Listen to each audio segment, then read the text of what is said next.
Shafaq, Shafaq please please please मेरी बात सुनो। क्या सुनाना चाहते हो?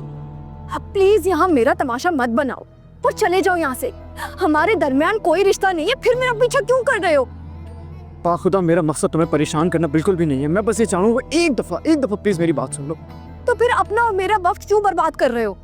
और इस बात का यकीन क्यों नहीं कर लेते हमारे दरमियान कोई रिश्ता नहीं है? अरे मैं हाथ जोड़ के तुमसे माफी मांगता हूँ यार, प्लीज मुझे माफ कर दो। मैं अपनी हरकत पे बहुत शर्मिंदा हूँ, मेरी बात तो सुनो। हाँ तो ठीक है, मैंने माफ कर दिया। और अगर मजीद तकलीफ नहीं देना चाहते न, तो आइंदा मेरा पीछा मत करना। शफक, शफक मेरी बात सुनो शफक।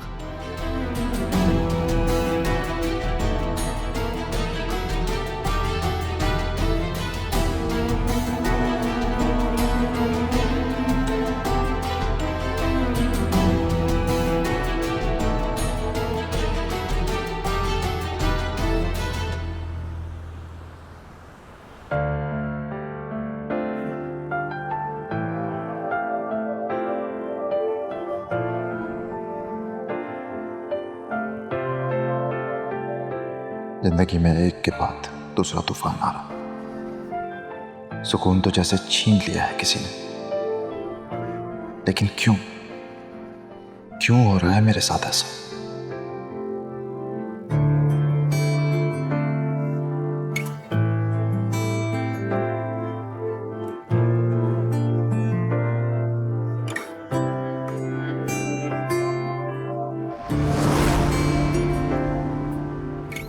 डॉक्टर कह रहा था तुम्हारे लिए फ्रेश एयर बहुत ज़रूरी है, इसलिए हम यहाँ पर आया करेंगे रोज़। वो तो ठीक है, लेकिन इतनी दूर पार्क आने की क्या ज़रूरत है? जो घर के करीब है हम वहाँ पे भी तो जा सकते हैं। हाँ वो भी अच्छा है, लेकिन वहाँ शोर बहुत होता, और शोर मुझे पसंद नहीं, तुम्हें पता।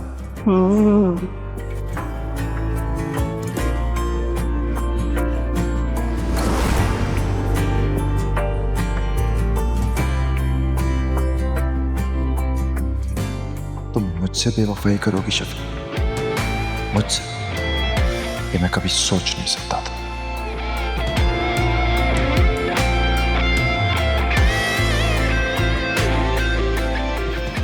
लेकिन क्या वाकई शफक बेवफा है?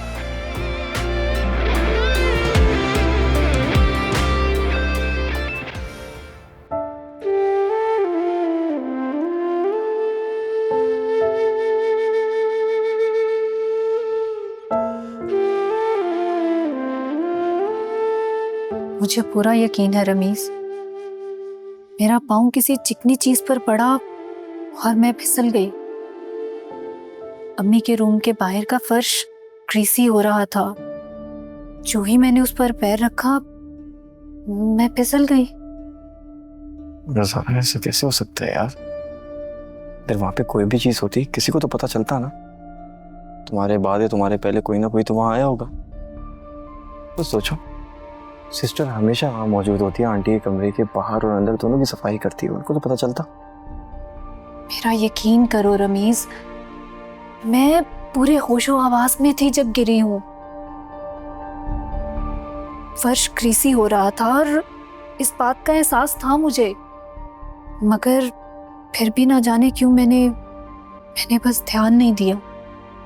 जो छोड़ो, भूल जाओ, जो होना था वो तो हो गया। मगर क्या मेरे साथ ही होना था ये सब? ज़ारा, अल्लाह के हुक्म के आगे सब्र कर लो।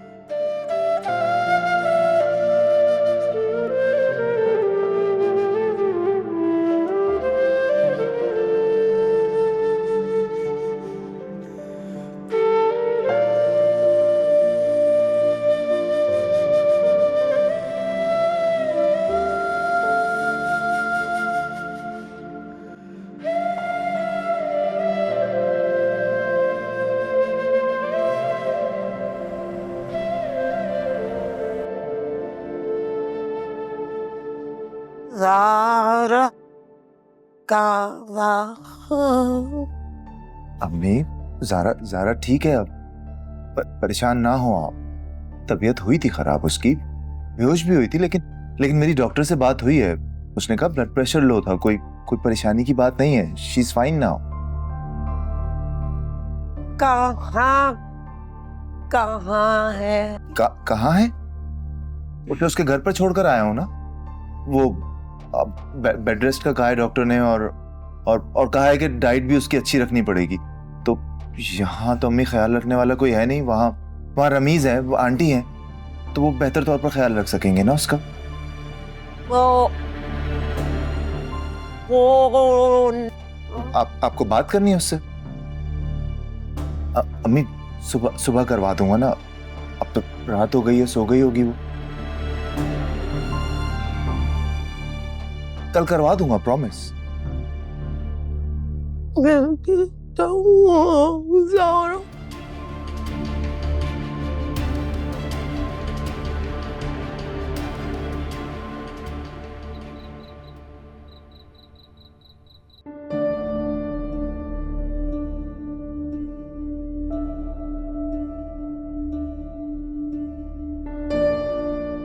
क्या राशिद वाकई शर्मिंदा है? उसकी फितरत तो ऐसी नहीं, मगर क्या पता वक्त और हालात इंसान को बदल भी तो देते हैं।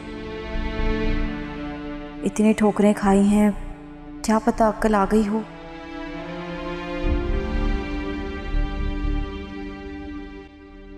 मेडिसिन ले लें। हाँ,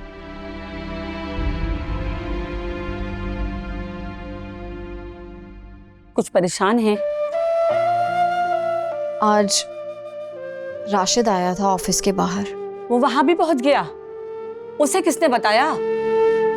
उसे कौन बताएगा? मेरा पीछा करते करते पहुंच गया होगा। लेकिन आज मैंने उसका बिल्कुल लिहाज नहीं किया।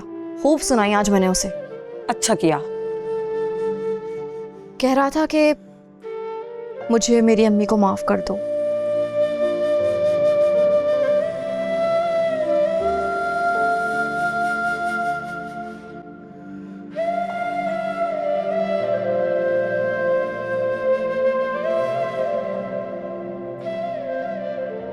अम्मी मुझे अंदेशा है कि बाजी ने तो नहीं। नहीं रमीज, ऐसा नहीं हो सकता। माँ तुम्हारी सगी बहन है। अब वो इतनी जालिम थोड़ी है कि अपने भाई के औलाद की जान लेगी। सॉरी अम्मी, अगर आपको बुरा लगा होता। मगर खुद सोचें, आंटी के दरवाजे के बाहर कोई ग्रीसी चीज कैसे आ सकती है, जबकि उनके दरवाजे के अंदर और बाहर सफाई का बहुत ख्याल रखा जाता है, क्योंकि उन्हें खुद एहतियात की जरूरत है ना। माम ने मुझे कहा था कि मैं आंटी के लिए जैतून का तेल लाई हूँ मालिश के लिए। कहीं उसने वो थे?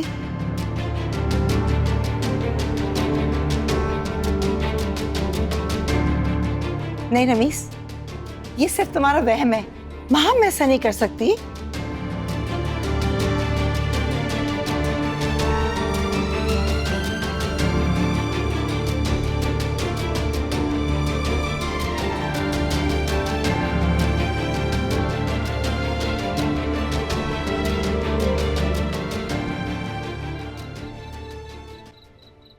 सारा दिन मैं तुम्हारा इंतजार करती रही राशिद, तुम अब आए हो।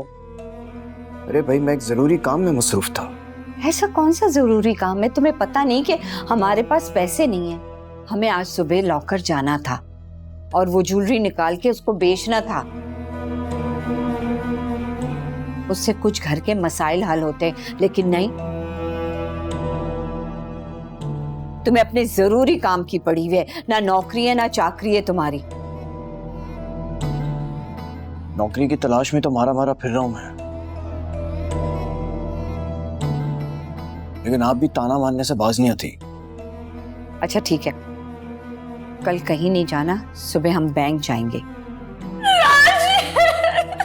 बेटा नाहिद, क्या हुआ नाहिद? खैरियत? तुम्हारे माम खैरियत से है? काश खैरियत ना होती, काश वो मर ही जाते।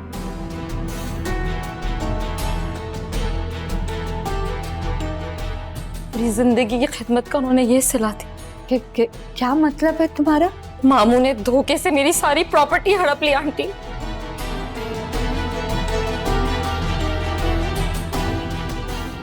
ये तुम क्या कह रही हो नाहिद? वो बीमार बिस्तर पे थे, माजूर थे, ये सब कुछ कैसे कर सकते हैं वो? पैसे में बहुत ताकत है, पैसे से इंसान कुछ भी कर सकता है। मामू ने किसी को पैसा खिला के ये सारा काम करवाया। सुनो, तुम्हारे पास कुछ बचा या सब कुछ खत्म हो गया? सब चला गया आंटी।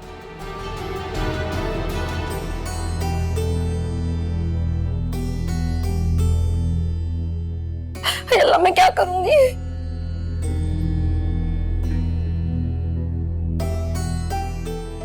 हाँ, मेरा बच्चा परेशान ना हो, सब्र से काम लो। हम हैं ना तुम्हारे साथ। अरे तुम्हारे इतने सारे जेवर और वो 9 रत्न वो है, और घर के कागजात है। हम लोग का आराम से गुजर बसर हो जाएगा, परेशान ना हो। घर भी गया आंटी। क्यों? घर के कागजात तो हमारे पास हैं। हाँ, वो कागजात भी नकली हैं।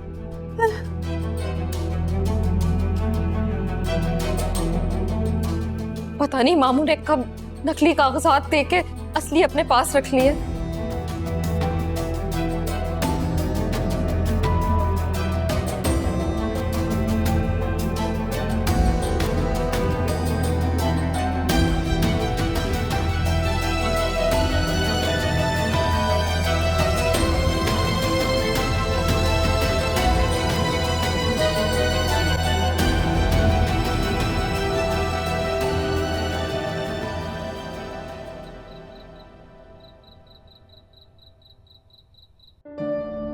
वहां ऑयल जैसी कोई चीज गिरी हुई थी, मैंने खुद देखा था। तभी ज़ारा का पैर फिसला। मगर अम्मी के रूम के बाहर ऑयल आया कहां से? घर के सारे मुलाजमों को पता है कि अम्मी व्हील चेयर पर है, कभी भी अकेले रूम से नहीं निकलती।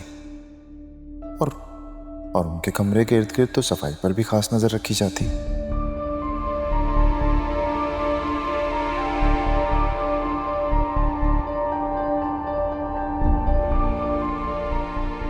लेकिन ज़ारा की हिफाजत की जिम्मेदारी हमारी थी।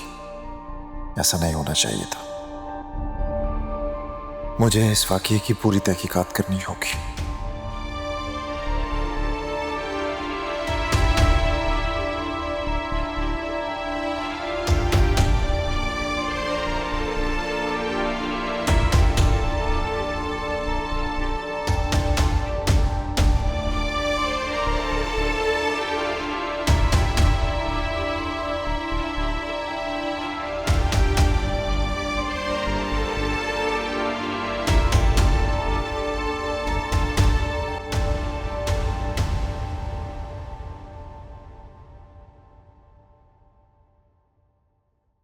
तुम यहाँ बैठे हुए हो? मुझे लगा तुम अम्मी जान के पास हो। सो रही हैं वो। हाँ तो कमरे में आ जाते, यहाँ क्यों बैठे हुए हो? माँ, हम अकेला रहना चाहता हूँ, प्लीज अकेला छोड़ दो।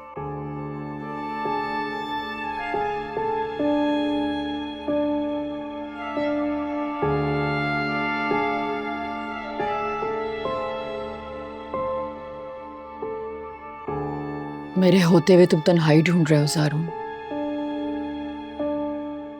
आखिर क्यों? मेरा कसूर क्या है? क्यों खफा हो मुझसे? मुझे एक हमदम चाहिए था माँ, एक हमरास, जो कि तुम नहीं। मेरा मसला है और मेरा दुख भी मेरा ही दुख है। तुम ऐसा क्यों कह रहे हो ज़ारून? मैं तुम्हारी बीवी हूं, तुम्हारी मोहब्बत हूं। मुझसे ज्यादा कौन तुम्हारा गमगुसार होगा? गमगुसार? तुम मेरी गमगुसार हो? अगर तुम मेरी गमगुसार होती ना तो आज मुझे अपनी माँ के लिए नर्स अरेंज नहीं करनी पड़ती। मेरे ही घर में मेरी बहन के साथ इतना बड़ा हादसा नहीं होता। गमगुसार बनेगी तो मैं तुम्हारे बच्चे को संभाल रही हूं ज़ारून, और ये फुल टाइम ड्यूटी है। क्या ये काफी नहीं है? ठीक कहा तुमने, मेरा बच्चा।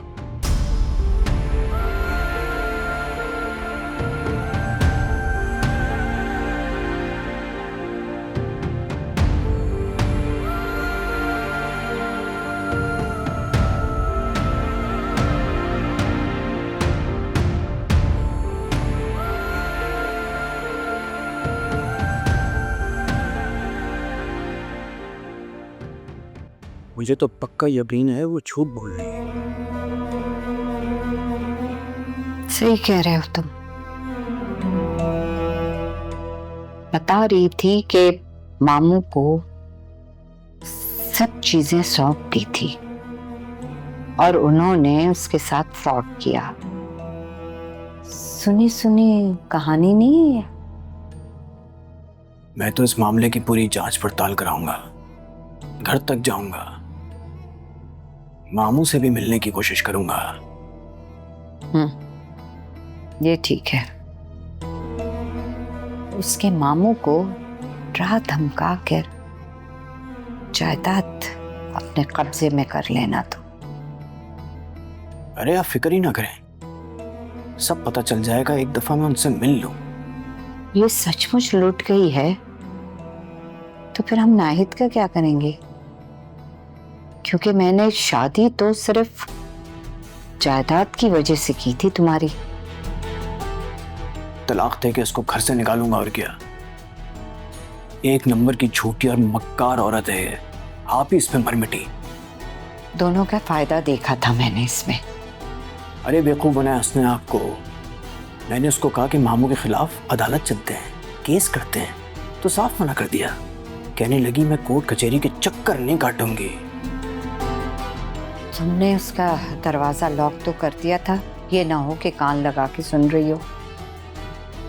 गधे घोड़े बेच के सो रही ऊपर, दरवाजा भी लॉक है।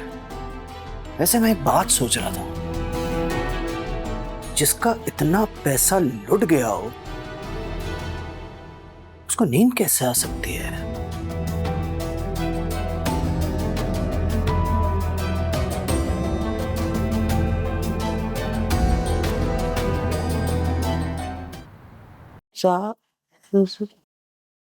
जरूर। जी जी अम्मी बोले। ज़ारा नहीं, कैसी है वो ज़ारा? ज़ारा बिल्कुल ठीक है अम्मी। हाँ, लाओ किधर है ज़ारा? मिलना है। अम्मी मैंने आपको बताया था ना कि ज़ारा को बेड रेस्ट की जरूरत है, डॉक्टर ने स्ट्रिक्टली एडवाइस किया था, तो इसीलिए मैंने उसे खुद आने से मना किया। यहाँ पर जैसी ठीक होगी मैं लेकर आऊंगा। मैंने देखना है ज़ारा को। देखना है? मैं ऑफिस से आ जाऊं, फिर वीडियो कॉल पर बात करवा देता हूँ आपकी। वो बच्चा, छोटा बच्चा जैन नर्स के साथ गार्डन में खेल रहा है। हाँ।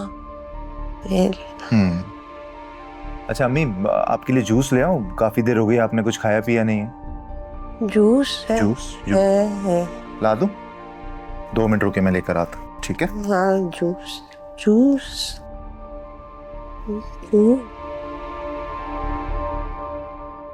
कहानी का दी एंड अभी हुआ नहीं और तुम इतने सुकून से बैठे हुए हो। वो दरअसल मैं अपने कुछ पर्सनल मामलों में। ये भी तुम्हारा पर्सनल मैटर है राशिद, बल्कि सबसे ज्यादा पर्सनल। क्या तुम शफक को हासिल नहीं करना चाहते? ऑब्वियसली, क्यों नहीं हासिल करना चाहूंगा मैं। तो फिर किस बात का इंतजार है? वैसे मैं तुम्हें बता दूं कि ज़ारून का दिल आहिस्ता आहिस्ता शफक के लिए पिघल रहा है।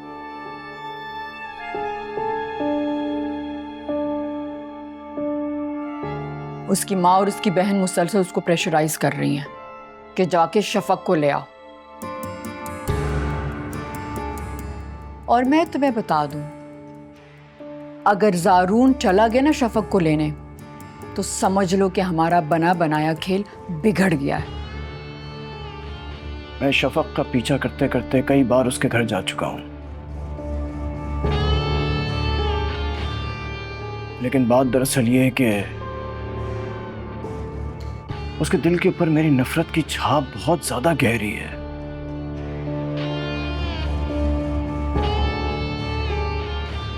वो किसी भी सूरत मेरी शक्ल भी नहीं देखना चाहती।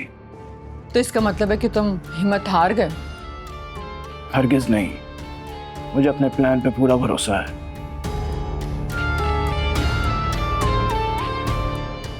मुझे यकीन है उसका दिल एक दिन जरूर पिघलेगा।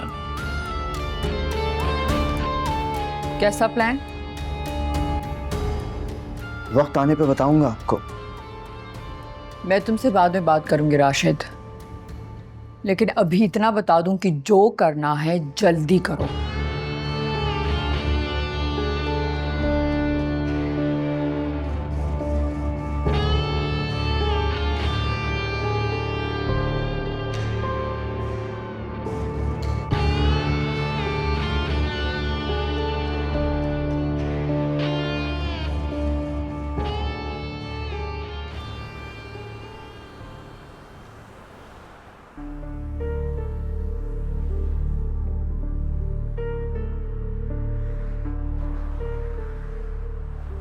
शुक्र उस दिन के बाद राशिद नज़र नहीं आया मुझे, वरना मैं तो डर ही गई थी कि अब उसने मेरा ऑफिस भी देख लिया है और वो रोज़ मेरा पीछा करेगा।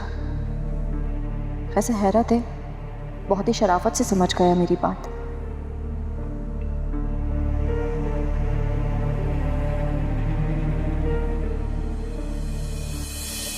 ज़ारून,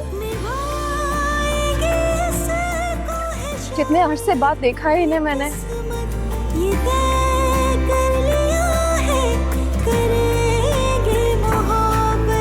मगर सकेगा ना ये अज़ियत मोहब्बत में जाना ना करना शराकत है ये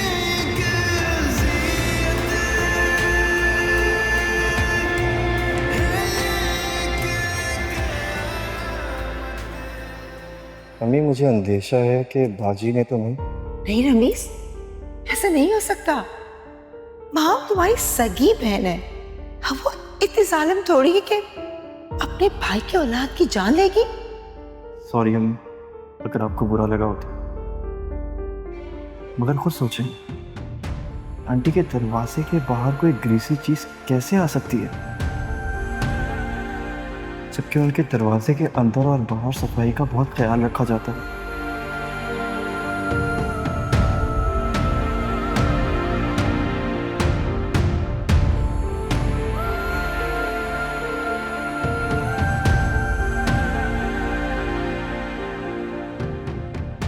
ज़ारा की तबीयत अब कैसी है?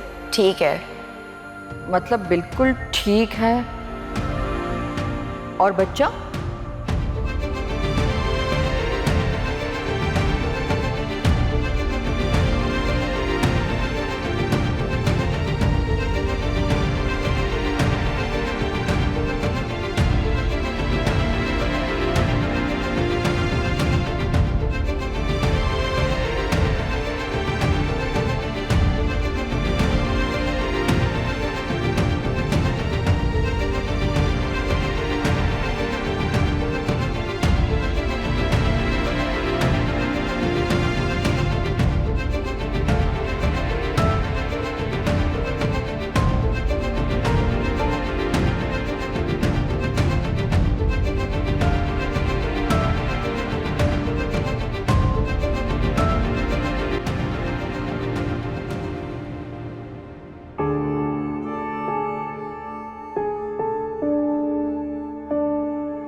जी अम्मी बोले।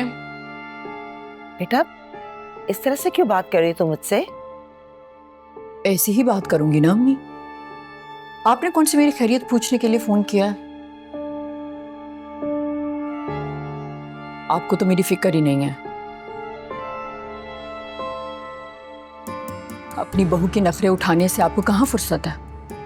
पता नहीं माँ, तुमने ज़ारा के लिए इतना बुक्स क्यों पाल रखा है? सच तो कह रही हूँ मैं, यहाँ माँ बेटे दोनों ने मुझसे बुग़्ज़ पाल रखा है,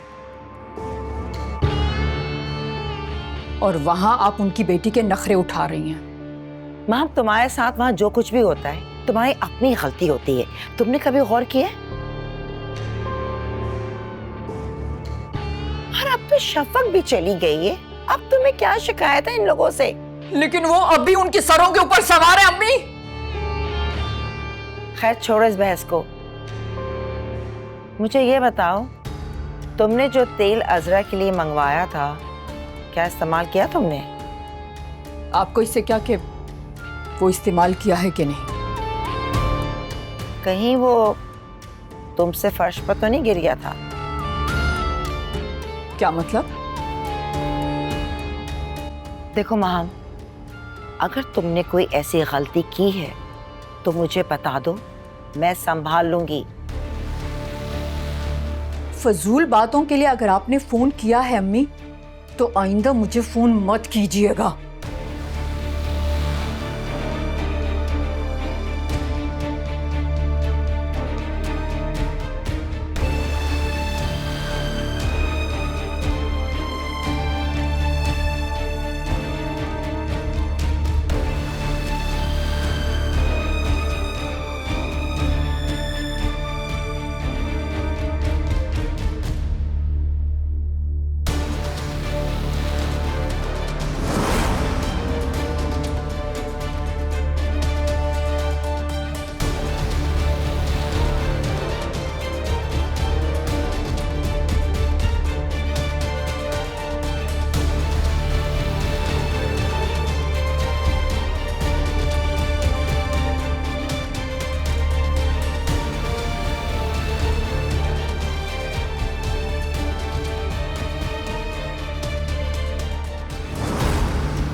क्या चाहिए तुम्हें?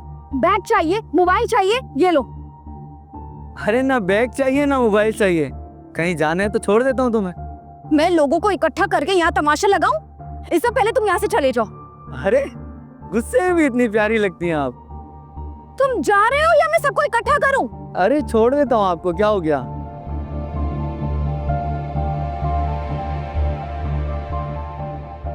हाँ क्या हो गया? ये हमारे आपस का मामला है, आपको क्या है? कज़न है मेरी, इतना मारूंगा ना तुझे शक्ल नहीं पहचाने का अपनी। दबाओ यहाँ से।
अम्मी, डॉक्टर ने बेड रेस्ट का कहा तो भाई ने मुझे यहाँ भेज दिया।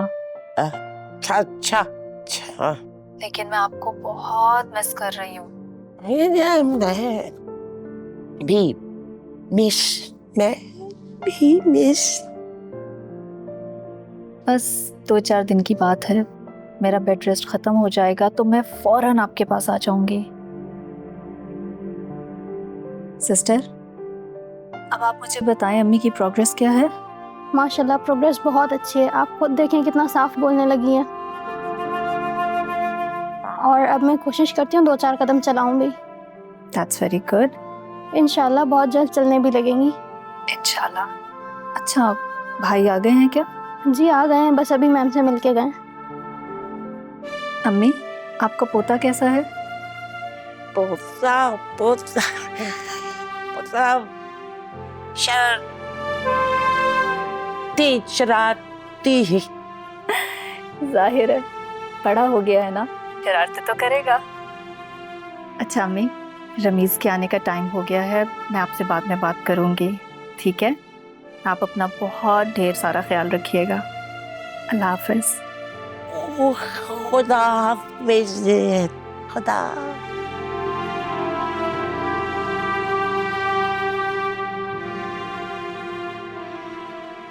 घर की सफाई तुम ही देखती हो ना? जी डस्टिंग मैं करती हूँ, बाकी सफाई आसिया करती है।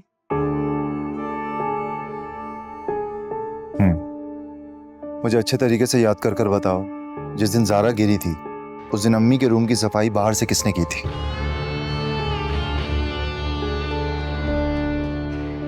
बेगम साहिबा के रूम की सफाई तो मैंने ही की थी और ज़ारा बीबी ने खुद खड़े होकर करवाई थी, अंदर की भी और बाहर की भी।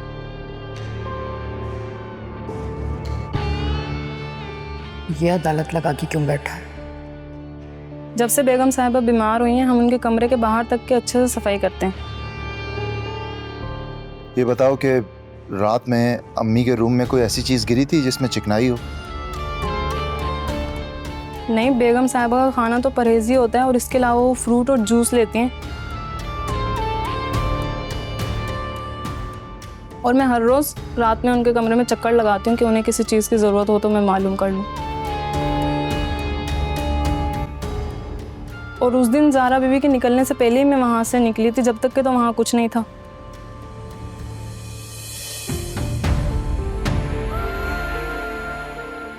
ठीक है, जाओ तुम।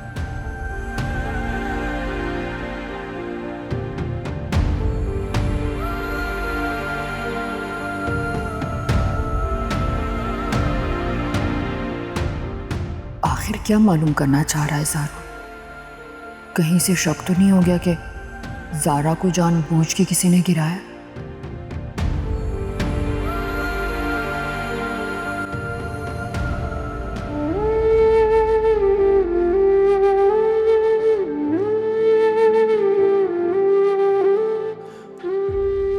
आप क्यों चले गए बाबा?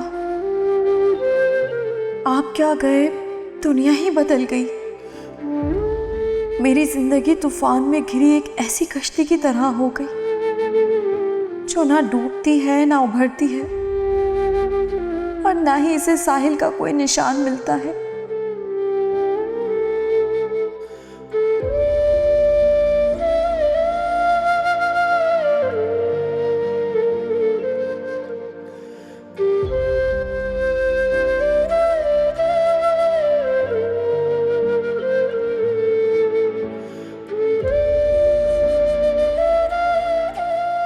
फुप्पो, बाबा के बाद आप मेरे लिए एक मजबूत ढाल की तरह थी,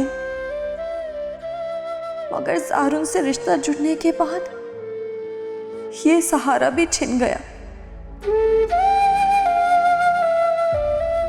मेरा बच्चा, तुम क्या जानो किस तरह तुम्हारी जुदाई बर्दाश्त करती हूँ। दिल पर पत्थर रख के छोड़ा है मैंने तुम्हें, सिर्फ अपनी फुप्पो के खातिर कि वो दुखी ना हो।